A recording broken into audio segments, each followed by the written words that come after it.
This is the third video in a series that I'm doing re-examining Robert's Rebellion. The first discussed the initial phases of the war in the Vale and Stormlands, and the second discussed the expansion of the war into the Reach and Riverlands. This video will focus on the lead up to the Battle of the Trident, and will briefly discuss the battle itself. I would recommend that if you have not watched the two preceding videos in this series, you watch them now, as they provide some important context for this video. I had previously divided the war into 4 phases based on the 4 hands that served Ares during the conflict. For reasons I will discuss more later, this may have been wrong, though I will still cover the same part of the war during this video. As I explained last time, the map of the Riverlands looked something like this after the Battle of the Bells. In addition to the main Loyalist army, which was in chaos and routed somewhere along the Blackwater, there was a second Loyalist host under the Went, somewhere around the Trident. The main bulk of rebel forces, at least in the Riverlands, was at Riverrun, and the Freys likely at least nominally joined the rebel cause around this time, though they did not directly join the war until later. We know that this phase of the war lasted roughly 10 months, as the Battle of the Bells and Siege of Storm's End began at about the same time, and the Battle of the Trident can't have occurred more than about a month before the breaking of the Siege of Storm's End. Despite the long length of time in this phase, we know almost nothing about what happened in it, and this video will attempt to work out what did occur in that time. We do know that shortly after the Battle of the Bells, Ares dispatched Gerald Hightower to find Rhaegar, who was at this point the only person left who could unify the fractured Loyalist cause. Ares himself was mad, and the office of Hand of the King had lost a lot of its prior authority, as Ares repeatedly stripped former hands of their lands and titles and exiled them. This left Rhaegar as the only Loyalist figure with some semblance of authority. At the same time, Jonathan Darry and Barristan Selmy were both sent to reform Connington's routed army in order to rebuild the Targaryen position in the Riverlands. Due to their victory in the Battle of the Bells, the Loyalists were in a... Due to the rebel victory in the Battle of the Bells, they had a free hand in the southern Riverlands, and likely took Stonehenge, Wayfarer's Rest, Atranta, and Pink Maiden. In addition, more rebel forces had likely been raised around this time in the Vale, though they were cut off from the rest of rebel forces at this point. The rebels around this time had 3 immediate aims. The first is to take the crossings of the Trident and get the additional forces from the Vale to join the main force, as well as shorten their supply lines and generally improve their strategic position.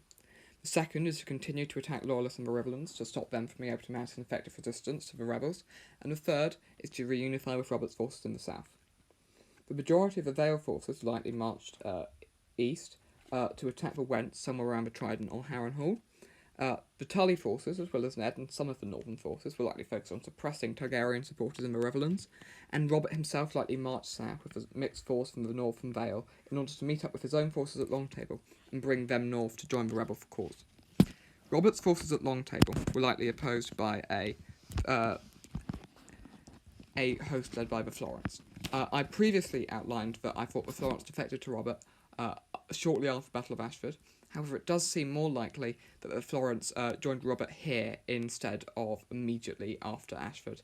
The timeline fits better, and there is little reason why Robert himself would have waited at Longtable when he could have moved north immediately.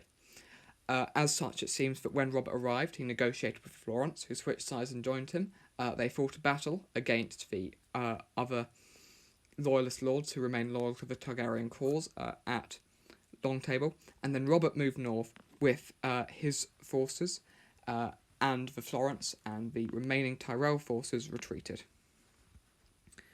At this point, Robert was had significantly bettered his strategic position in the.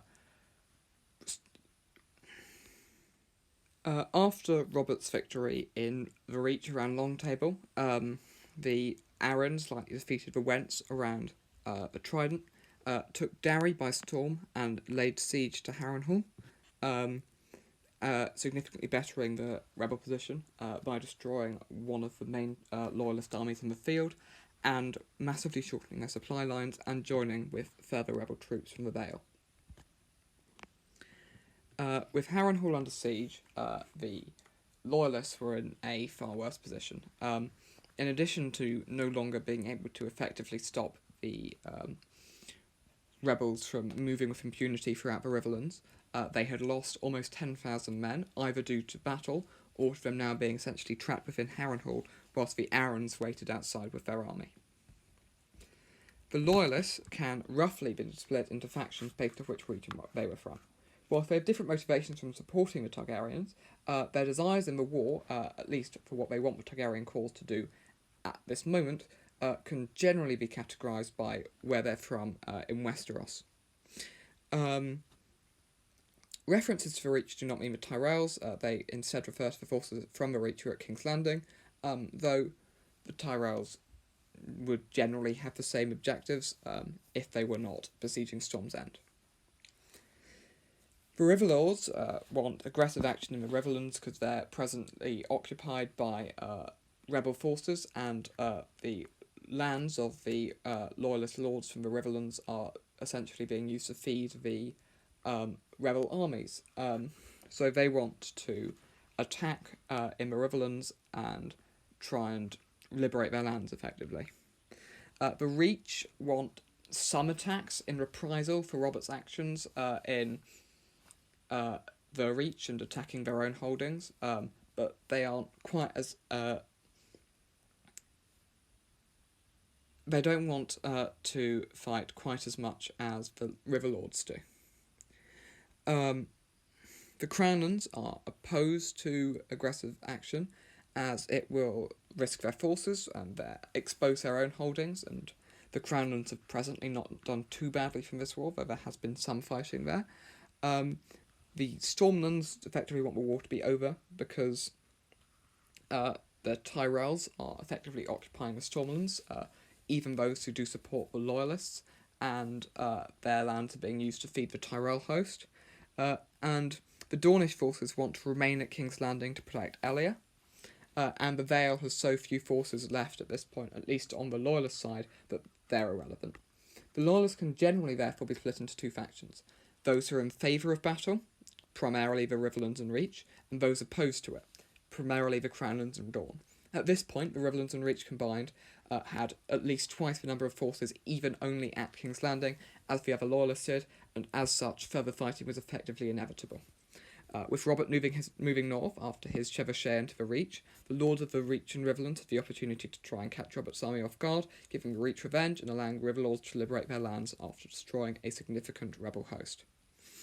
As Robert moved north, his forces were likely caught somewhere along the Gold Road by forces from King's Landing.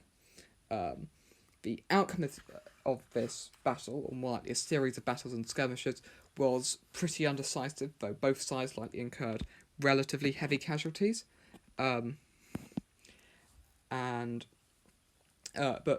strategically it was a victory for Robert as he was able to continue moving north, whilst the Reach and Riverlords failed to fulfil their goals, and it effectively ended in a defeat for them, though there was unlikely to have been a single significant battle. As Robert moved... At this point, Quarton Chester discovered the wildfire plot. Despite his attempts to convince Aerys not to go through with it, he failed, resigned his position, and was burnt alive, likely on the pretext of a recent Loyalist defeats in the war. At this point, however, Rhaegar returned from wherever he was hiding, likely at the Tower of Joy. Rhaegar became Hand of the King, effectively, and even if he did not hold the title in practice, in effect, it was his. It is important to note that Rossart was not Hand yet, and would not receive this title until after the Battle of the Trident. So even if Rhaegar did not officially receive the title, and even if he was effectively only acting Hand, Rossart was not made Hand of the King until after the Trident, which was a significant length of time after Chelsted's death. So there may have been a brief part of this war where there was no Hand for a considerable period of time. At this point, Tywin had likely raised two hosts, one at the Golden Tooth and the other at Deep Den. This is the only real logical explanation for quite how fast he reached King's Landing after the Battle of the Trident, and it is even possible that he had begun to march on the capital even before the Battle of the Trident had taken place. It is certain that Tywin was on the verge of joining rebels at this point. They were winning considerable victories. They were in a generally better strategic position, and Tywin has nothing to gain from staying with the Loyalists because he's already blown all his influence with Aerys, and he has everything to gain by staying with the rebels. He can marry Cersei to Robert and gain considerable influence over the crown. As Rhaegar marched towards the Trident, the rebel forces moved east to join their Vale allies who were positioned there roughly, and though none of the people fighting at the time, except perhaps Rhaegar, though we'll talk about that more later, knew that this would be the deciding battle of the war. The majority of the Loyalist forces were likely from the Riverlands, Reach and Dawn, with small numbers from the Vale and Stormlands and Crownlands. Large numbers of Loyalist troops were likely held in reserve in order to defend King's Landing due to Aerys' paranoia, and most of those would have been from the Crownlands, diminishing their contribution to Rhaegar's host, though we do know that part of Rhaegar's army was made up by lords from Cracklock Point. On the rebel side, most of the forces came from the Vale, with other significant contributions from the north, Riverlands, Reach, and other minor Loyalist forces as well, rebel forces as well even. The idea that the rebels were outnumbered by any significant margin is likely a fantasy peddled in order to make Robert's victory seem more impressive, and if the Frey forces had arrived on time, the rebels would have been even in a numerically superior margin. If the Frey forces had arrived on time, the rebels would have had a numerical advantage, though it would have been by an equally small margin. It is important to point out the fact that Rhaegar does not even seem to have fathomed the idea that he could lose the battle. He attacked with little strategy, essentially attempting to overwhelm the rebels with brute force, and if he had actually considered his situation, he might have attacked with more strategy, or even, considering the state of the war at the time, just waited with his army in Harrenhal. Instead, he committed recklessly to a pointless battle, where he had nothing to gain and everything to lose. Whilst the Targaryen cause had made blunders before and needlessly fought pointless battles, it was Rhaegar's mistakes here that effectively caused their immediate defeat in the war, at a point where both sides were essentially in stalemate, if we ignore the likely intervention of Tywin. The battle itself, the right flank of the rebels was likely made up of Northerners, represented by Grey. The centre was likely led by Robert, and it was a mix of forces from the Riverlands, Vale and Reach. The orange there is for the Florence. The left was likely commanded by someone from the Vale, such as Bronn Voice, comprising the bulk of the Vale forces, whilst Jon Arryn likely led the reserves, also mostly from the Vale. For the Loyalists, their left flank was mostly from the Reach, probably under Randall Tarley, as he was absent from the Siege of Storm's End. There is a slight possibility that he might have even fought on the rebel side at the Trident, and joined them after Long Table as well, though I think that's unlikely. The centre was likely led by Jonathan Darry, and largely made of Riverlands and Stormlanders. Brown is for Darry and purple is for Dondarrion, who were some of the more significant houses from each region on the Loyalist side. And the right was led by Lewin Martell and comprised the 10,000 Dornish spears that had been sent north. The Loyalist reserve was likely under Rhaegar and mostly from the Crownlands. From the rebel perspective, the fighting began on the left with the Dornish assault, who were able to gain the other shore of the Trident and even slew Lord Corbray, whilst the romanticised idea of the battle is that Lyn Martell picked up his father's sword and led a charge. Lyn Corbray picked up his father's sword and led a charge to avenge him.